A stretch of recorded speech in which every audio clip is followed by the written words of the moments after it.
Gary, I asked a question. I just go over there and play at Rumsey, just with people there. Mm-hmm. What should I do to get better? Because I'm not getting better. I'm just playing with a bunch of people. Playing the same way I played for the last 2 years, and I'm not getting better. That's a good question. What you got to do is drill. You've got to go out and drill. If you just go out and play, if you're playing against better players, you're either going to get so humiliated you walk off the court or won't go back, or you're determined to learn. And the only way you're going to learn is to go drill. Okay? So the biggest thing always comes up when people want to drill, well, I can't get somebody to drill with me. Now, I have to be honest, I don't like to drill because I usually drill in my lessons that I do. So I get my drilling then. But before that, before I was doing a bunch of the lessons, I went down to Rumsey to the wall. And I can't stress that enough. You can learn to improve your game by playing off that wall by yourself. There is no excuse to say, well, I can't get a partner to drill with me. No, you go out by yourself and drill. Okay? And I've gone through this before, that back wall on those courts, there's the wall, here's the baseline because the court's that way, but that baseline is basically 7 feet of what a kitchen is. So you could go up there and you can practice your dinks just by hitting off the wall. They got the line there and you just get it over there. You can practice your drops by hitting it.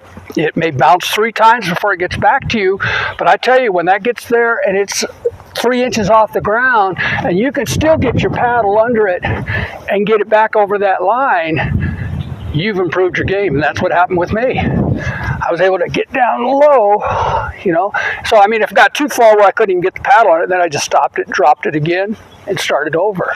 Forehand, backhand. Working on my drops, clear from the kitchen, clear back to what the kitchen line on the court's going that way is really basically the baseline going to the wall. So you can come clear back to the baseline, just drop the ball, and practice 1, 2, 3. You're hitting the wall. What you're doing is driving above the net. If you hit below the line, you've hit it into the net. If you hit it too high, you probably hit it out of bounds. So you want about 2 feet, maybe at the most, above that line. The closer you get to the line, the more aggressive you're going to be, the better player you're going to be. Did you drill every day? Probably, well, it depends. If I put serving, because I take a bucket or basket of balls, and I just, most of it was working on my serve, get my serve down. Okay, so you put that in there probably an hour and a half. If I just went out and worked on the wall, I tell you, you will get a lot more exercise doing that than you will playing a game. Probably a half hour hitting off the wall, having to move to get that ball and everything will be equivalent to probably at least 2.5 hours of playing a game. So you're going to get yourself into better shape. Your legs are going to get stronger because if you're doing dinks and drops, you're constantly just having to bend down and get to that. And your legs are going to get tired and you're going to get tired. But you're going to find yourself better shape, more fit, and your game is improved because you're doing that. Because if you miss the shot, if you don't get it over the line from here, and if you get it too high, they're going to attack it.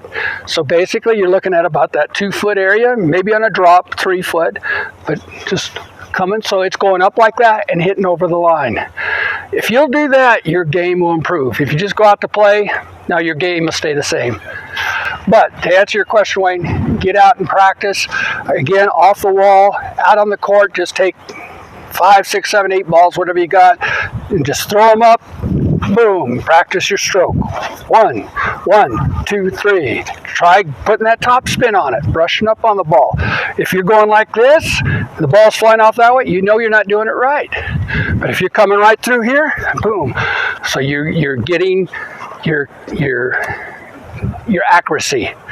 And then with that, your accuracy becomes consistent. And that's the goal, is to get your fundamentals, your techniques or fundamentals, whatever term you want to use, to get that down and then become consistent at it. Okay? If you're practicing the wrong thing, you'll go out and play the wrong way.